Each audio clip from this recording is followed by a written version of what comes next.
అభివృద్ధి చేసి హైదరాబాద్ మహానగరాన్ని అగ్రగామిగా నిలిపిన కేటీఆర్ పైన కాంగ్రెస్ ప్రభుత్వం అక్రమ అరెస్టులు చేస్తున్నారని కూకట్పల్లి ఎమ్మెల్యే మాధవరం కృష్ణారావు తీవ్ర ఆగ్రహం వ్యక్తం చేశారు. గత 10 సంవత్సరాలుగా తెలంగాణ రాష్ట్రాన్ని అభివృద్ధి పదంలో దేశంలోనే అగ్రస్థానంలో నిలిపిన చరిత్ర కేసీఆర్ ప్రభుత్వానికి ఉందని చెప్పుకొచ్చారు. హైదరాబాద్ మహానగరంలో 24 గంటల కరెంటును ఏర్పాటు చేసి అత్యాధునిక సౌకర్యాలు కల్పించారన్నారు. ఇక ఏ ముఖ్యమంత్రి ఏర్పాటు చేయలేనటువంటి ఈ ఫార్ములా రేస్ హైదరాబాద్కు తీసుకొచ్చి తద్వారా ప్రభుత్వానికి 700 కోట్ల రూపాయల ఆదాయం చేకూర్చింది కాక కేటీఆర్ను అరెస్టు చేస్తున్నారా అని ఎమ్మెల్యే కృష్ణారావు ప్రశ్నించారు. ప్రభుత్వం ఏసీబీ విచారణ చేపట్టాలంటున్నారు. అదే ధోరణికి పాల్పడితే రాబోయే రోజుల్లో ప్రజలు కాంగ్రెస్ ప్రభుత్వానికి బుద్ధి చెప్తారని ఎమ్మెల్యే మాధవరం కృష్ణారావు అన్నారు.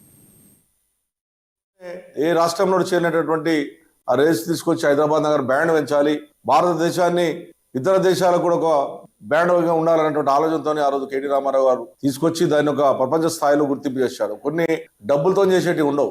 దాన్ని తీసుకురావడం వల్ల గవర్నమెంట్కి కానీ అదేవిధంగా ప్రజలలో వచ్చినటువంటి కానీ 700-800 కోట్ల రూపాయలు ఆదాయం వచ్చింది. అటువంటి చూపెట్టి అక్రమం ఏదైనా ఇవ్వాలంటే కూడా వైట్ అమౌంట్ ఇస్తారు. ఏదైనా ప్రభుత్వం ఇటువంటి ఇంటర్నేషనల్ సంబంధించినటువంటి క్రీడలు వచ్చినప్పుడు దాన్ని భారతదేశానికి పేరు రావాలన్నటువంటి ఆలోచన, అదేవిధంగా హైదరాబాద్ నగరానికి పేరు రావాలన్నటువంటి ఆలోచనతో చేస్తున్నటువంటి కార్యక్రమంలో అదొక భాగం. ఎంతో మంది ముఖ్యమంత్రులు ట్రై చేసినప్పుడు కూడా సాధించలేదు. అది మా కేటీ రామారావు గారు సాధించారు. దాన్ని ఉంకోబెట్టుకొని రింగు రోడ్ ఉంకోబెట్టుకొని ఏదో రకంగా ఇబ్బంది పెట్టాలి, కేసీఆర్ గారి ఫ్యామిలీని ఇబ్బంది పెట్టి లోపల పంపాలన్నటువంటి ప్రభుత్వం ఆలోచన తప్ప అంతకన్నా లేదు. ఏ రకంగా కూడా అవన్నీ జరగలేదు. ఈ ఇంచు కూడా